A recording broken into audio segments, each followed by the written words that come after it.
Hello, it's Professor Odom. I'm making this short video to tie together some of the themes and concepts that you're encountering early in our reading of fanatical schemes. But I have assigned reading that I'm delaying until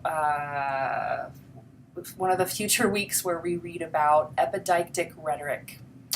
Epideictic rhetoric, and I believe that's how you say it, is really important in demagoguery and the ways that demagogues shore up support for themselves and express the values of the society as they see or as that they want to see. So Robert Miller makes a reference in Fanatical Schemes, page 21. She assumes that her readers are pretty familiar with classical rhetoric, like what happened in Greece and Rome, especially Athens. In addition to being familiar with the history before the Civil War, leading up to the Civil War, regarding slavery.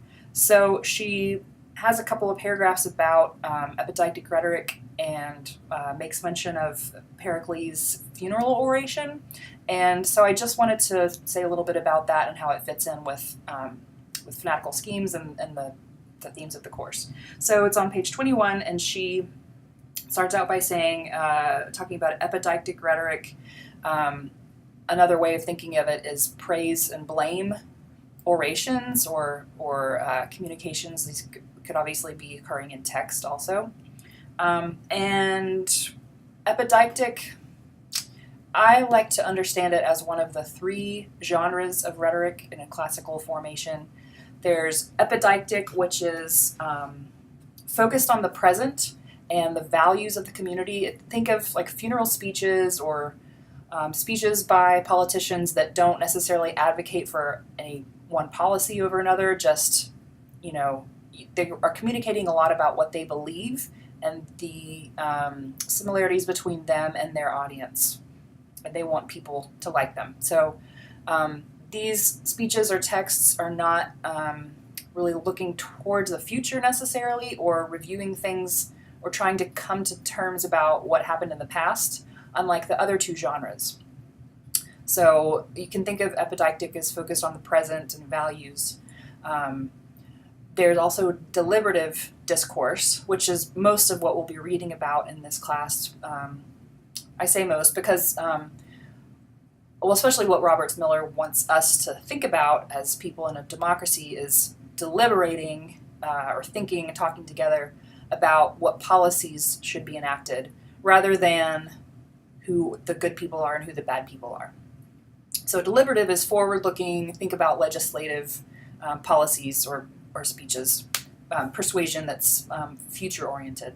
And the third genre of rhetoric is forensic rhetoric, which is, you can think of what lawyers do. They try to establish what happened in the past and persuade their audience, the jury, then what they should do about their client. So Epideictic is one of those three. I have reading that's assigned to you in week... where did it go? Week 7, we read it along with an analysis of Mein Kampf by Hitler and one of Hitler's actual speeches, which we can regard as Epideictic rhetoric. So that's where Epideictic fits into the ways that our major writers in this course think about rhetoric. And a really classic, well-known example, if you've studied rhetoric, is Pericles' funeral oration. And this happened, oh my gosh, I'm going to get the time frame wrong, but in classical Athens, when Athens was a democracy, something BC. Think about like Socrates and Aristotle and those guys, Plato. Actually before them. Okay, so there was a war, it was called the Peloponnesian War, and Robert Miller will refer to it sometimes, and the history was written by someone regarded as the first historian, Thucydides, and he records what happened during the Peloponnesian War. And one of the things that happened was this statesman, Pericles, was selected to give an annual oration for the kind of group funeral of the soldiers who had died during the Peloponnesian War. Also, kind of the tomb of the unknown soldier, like remains of soldiers who couldn't be identified. So it was coming together of the community. Importantly, his audience included not only property-owning men who could vote in future deliberations over policies regarding the war, but also women who couldn't vote, and foreigners who couldn't vote. So it was really not a legislative occasion. It was an epideictic occasion. And he gave a funeral oration that first praised the very occasion for the speech, and then it praised the Athenians' ancestors for setting up this government and acquiring land and holding it so that the Athenians have this, great place for their society. And for most of the speech then, he just spoke in praise of democracy, about how it was the best form of government, it created the best sort of people. I'll just read a little bit of it. In this oration, you see words sprinkled through like praise and honor, these heroic deeds that their ancestors did before them, principles. So he's talking about democracy, how this is a form of government that does not emulate the practices of our neighbors. It sets an example to some rather than imitating others. So this he's appealing to the value of originality and independent thinking that the Athenians have. Also, this form of democracy allows people to associate in private without undue pressure, so it's not too authoritarian. And in public, they are especially law-abiding because they've decided on their own laws. This creates kind of people who are unlike their enemies in that when they go to war, they do it themselves. They don't collaborate or get their neighbors or allies to help them go to war. That they really prize men who are involved in public affairs and consider that a citizen who's not involved in public affairs is a useless person. So he says, in summary, I claim that our city as a whole is an education for Hellas or Greece, and that it is among us as individuals, in my opinion, that a single man would represent an individual self-sufficient for the most varied forms of conduct with the most attractive qualities.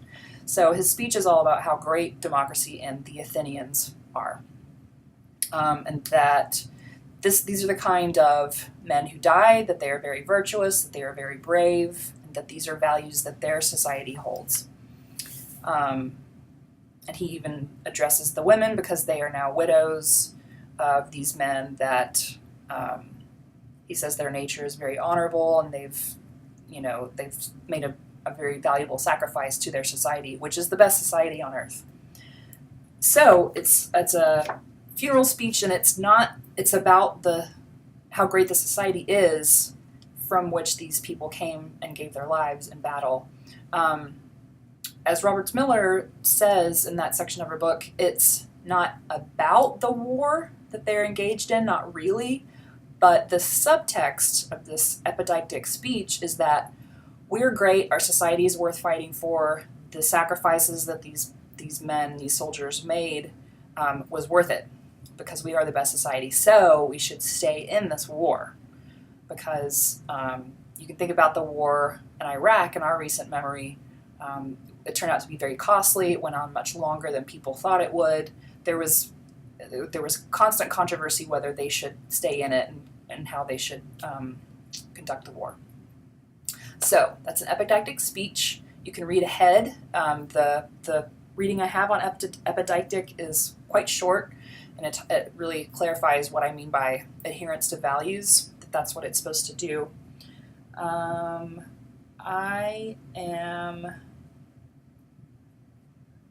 That's all I wanted to say. I'm looking at my notes. I think I reached the bottom of my notes.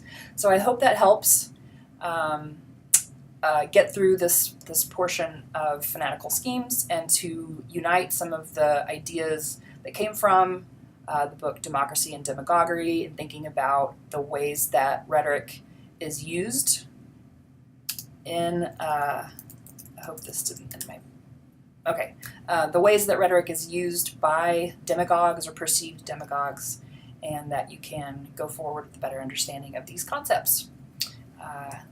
Thank you for listening, and happy reading.